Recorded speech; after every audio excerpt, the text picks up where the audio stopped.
You need to play Baldur's Gate. I'm telling Baldur's you. Gate is fire. Everybody does say it's pretty sick. It'll take you like 2 or 3 hours to get over the isometric viewpoint or whatever it's called and the turn-based combat. But once you've gotten over that, you're into the story and you're sucked in, and it's so much fun. Yeah, and you have so much freedom in the story. Like it's the best role-playing game, I think. Like in that sense, the turn-based combat. Can you expand on why that's not a deal breaker? Because it feels like chess or something. Like, you don't like turn-based combat? I didn't like it when I started, but it grew on me, and I became I guess what I like is what Harley's hitting on, the freedom that you have with all of there's just innumerable ways to handle each encounter. Like there's this one part where you've got to go over this precipice in this like wheel cart or something, but you can't turn the crank unless your strength is like 6 or higher. And I was like, well, what the fuck am I gonna do? And I was like, wait a minute, don't I have some grease? And I poured grease on the thing, and then it would work. Oh, smart. Yeah, and the game does stuff like that. That's a good one. There's so many, and it's that times a million. Like when you're fighting a bunch of guys, you'd be like, wait a minute. I mean, there's tons of stuff where it's like, all right, let's shoot the chandelier and let it fall on them. There's tons of that, but there's all these weird interactions that things can have. You can obviously make everything wet, and then your electricity shocks everything that's standing in the wet. And you have this party of characters, your main character plus three more. And so they're like your chess pieces, and you kind of build them as such with different builds and different powers, and the synergy's fun. And the story is just so good. Yeah, and you like the story? Is that the compelling part, mostly the story? The story and the fact that it's a true RPG. I'm really role-playing as this character. I've never played an RPG where I read every sentence of dialogue and cared and wanted to get into the story, because I knew that if I caught some tidbit in the story that, like, sure enough, that blue rock he mentioned in that story I read back there, when I turn it over, look, there's money under it. There's always some little thing to be found. I'm interested in the story, but like story goes deeper than just like what's the plot of the game. Like story in the sense that like the people you're with and what they tell you and how they react to the things you do is like story to me. That's interesting. Like you start to get to know, you start to get to know characters, and then like you'll be in a conversation and you'll have the option to do a thing or say a thing, and you already know like, oh, I wish I didn't bring this person with me because they're not going to like what I have to do right now. Yeah, I've got to kill a holy man. And someone else might like that a lot, and maybe you wish they were there or not. And like what I really like about it is I made my character not powerful. I made a halfling, and I put all of his points into singing and speaking. And when you finally get a perk that are usually these powerful things, I chose to be able to speak to animals and speak to the dead.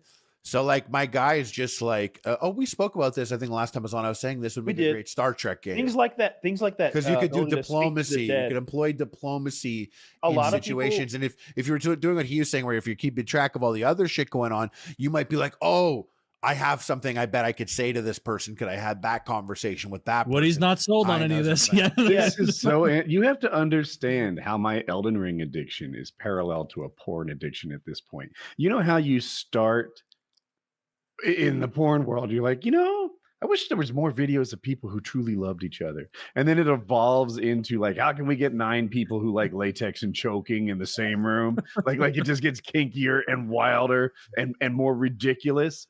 At this point, I'm like, Elden Ring would be fun if I took all the items and randomized them so I can't find my favorite shit. It's a fucking scavenger hunt that lasts 45 hours. And then we take the number of common enemies and double them and randomize them and replace 1 in 20 with a boss. And then we double the amount of bosses and randomize them too. I've got the kinkiest fucking Elden Ring run going on right now. It's next level. But you don't want any other games. And you're asking about Baldur's Gate. You're not curious about inquiring, should you play Baldur's Gate? I wanted to hear you just want to say that Elden Ring is better, right? You want No. What I wanted to hear is that Baldur's Gate was just like Elden Ring. Not at all. So Elden Ring is like Fortnite. in the sense that I have a couple friends that play Elden Ring, and I have a couple friends that play Fortnite.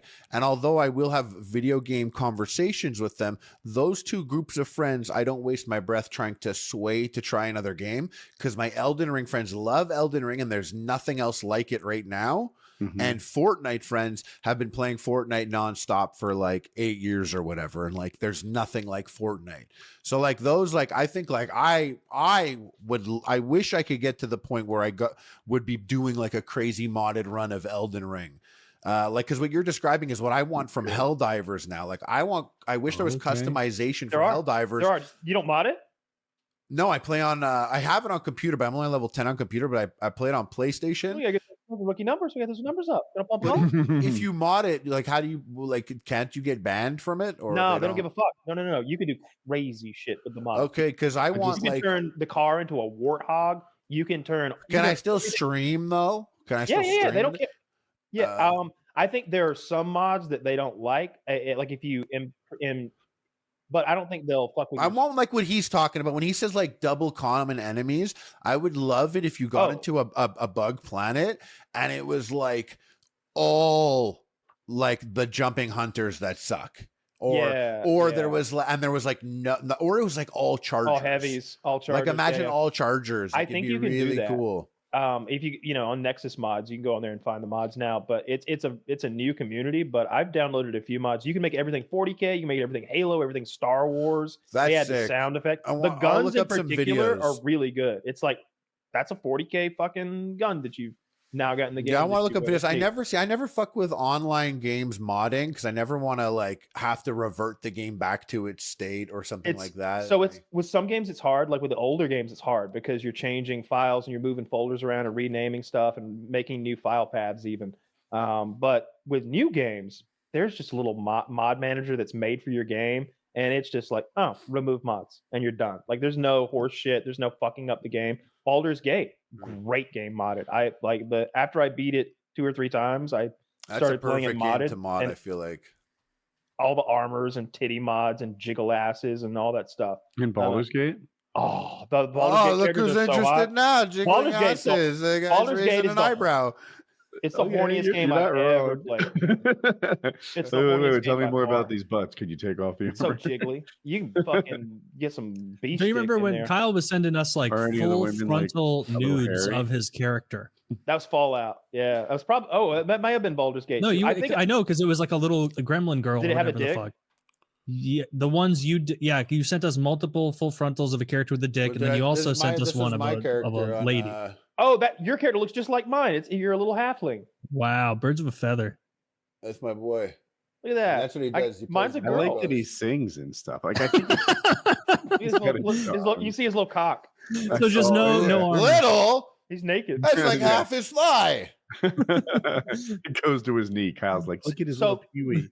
So what character you have and what they can do impacts the story and how you can interact with it. So a character like that is classified as small. So there's a shrinking potion and a shrinking spell in the game. They do the same thing. But if he uses one of them, he shrinks smaller than a normal sized man who would take those things. So if you shrink that guy, he can go in like a mouse hole in the wall. Oh, yeah, there's been a couple missions where they're like, I have the crawl through option and I leave everyone behind and go like, flip a switch or something like that. And I assume there's like the inverse where like if you're a big barbarian and you take like there's loot that you could get as the little fella with the shrink potion, but it's equalized by like some barbarian with his own growth potion or whatever. He can reach the shelf with the the strength. Yeah, well, you have a shorter jump when you're a halfling, and you have like there's a couple of things like your speed is shorter also when you're a halfling by default. Mm-hmm. So that might be the balance of it. But what I like about it is like I'll go and I'll try and talk and negotiate. And when things go to hell and they're like, or I'll get like a critical fail, which still happens. My other team, they're all strong. They like grab my character and throw him back to safety. I'll lose like a couple HP, like 2 HP, because I get tossed all the way back there. But now I'm in the back lines and they're in the front lines to actually do the fighting, and I could take my dick out and start hitting the bongos. So you had the abilities to talk to animals and talk to dead are interesting too, because if you never use those abilities, then you never do those things, and so you have no idea what could have been found. I think about that with Mass Effect all the time. In Baldur's Gate, did you talk to the pigs in the barn? There's two pigs in a barn. You talk to one of them, and he's like, "Oats are good," and you talk to the other one, and he's like, "I am Obsidian, the Dark One. Do not reveal me, human." Okay, but they weren't pigs. They were like big. They were the big furry animals, right? Did you reveal him? Did you reveal Obsidian? I did, but I've played it enough that I've done all the things. Like I've blown his cover there. I've blown his cover later. You see him later in the game. And is he play another animal later, like a big cow. furry? Yeah, cow. So I got him as the cow, not as the pig. I didn't know that's his second appearance. I think he starts as a pig and then he's a cow later. I could be wrong. I kept no. It's like a what's it called, a yak or something. It looks like that. Yeah. I kept talking to him, but then he was acting like a cow after he revealed himself. That's that. And Talk to the Dead is the same way. Like you do the spell, and the dead body goes, "Ugh, what?" And it's like, I can ask this guy how he died. I can ask him who killed him. You get like, I don't remember how many questions, 3 or 7. It's some magic number. But using that ability is interesting too, because you'll kill a guy and then question him, and he doesn't want to talk to you. He's like, "Fuck you killed me." So you got to get your buddy to come over and talk to him. Do you really have any leverage at that point? Not much. Did you guys see the movie? The horse there. The Dungeons and Dragons movie? Yeah, I watched that. It's really good. That was a pretty fun movie. Yeah, so all like the spells and stuff that they reference in there, I was like, "Oh, this is in Baldur's Gate." Yeah, like a lot of those things or items are like in Baldur's Gate. Dungeons and Dragons is one of those things I had no knowledge of, but then I played Baldur's Gate and I realized, oh, this is Dungeons and Dragons. This is Dungeons and Dragons, the fucking video game. Dude, I said it. I thought Dungeons and Dragons was so cool, and my cousin, I remember, he was like, "Why didn't you ever play it like in high school?" And I was like, "Could you imagine? Like it's 1999, Eminem is like the newest album, and we all love Eminem and smoking weed and being not gay." And I'm like, man, guys, shut up. Listen, give me your character sheet. You didn't fill it out. Okay, our band of heroes are rested upon the dew on a fine evening on the land. Like, there's no way I could have got my buddies to play that shit with me. I would have got roasted. I would have spent all my social capital to get a half-ass shit game of Dungeons and Dragons.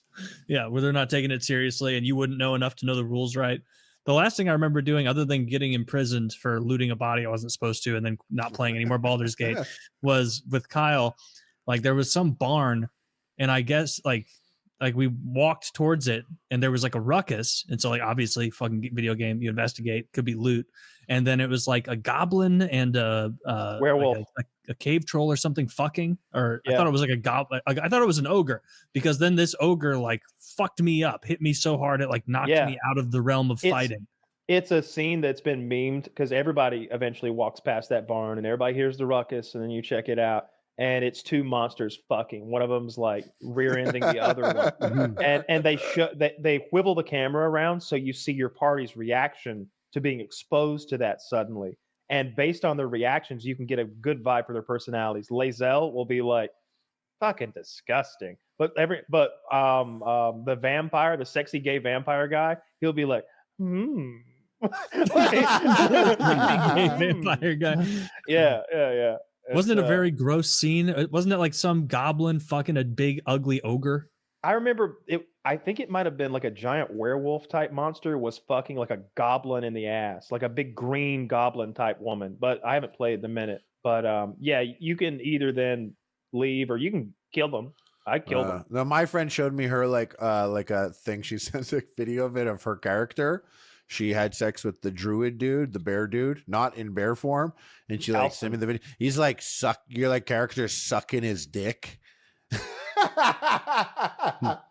like, flex. That's so funny. That's so like you're like, yeah, and then you choose the dialogue options that leads to the story that involves you blowing this guy. I did not blow Halson. I'm just gonna throw that out there right now. Right. You chose the bear. At least honestly, you can't prove he did. Honestly, like for my first 2 or 3 playthroughs, I couldn't find that motherfucker. He's locked in a cage down there, and I ended up killing him. Yeah, I don't have him still. I still don't have him. You need him in the second act to save the fucking like bedeviled forest or whatever. He's necessary.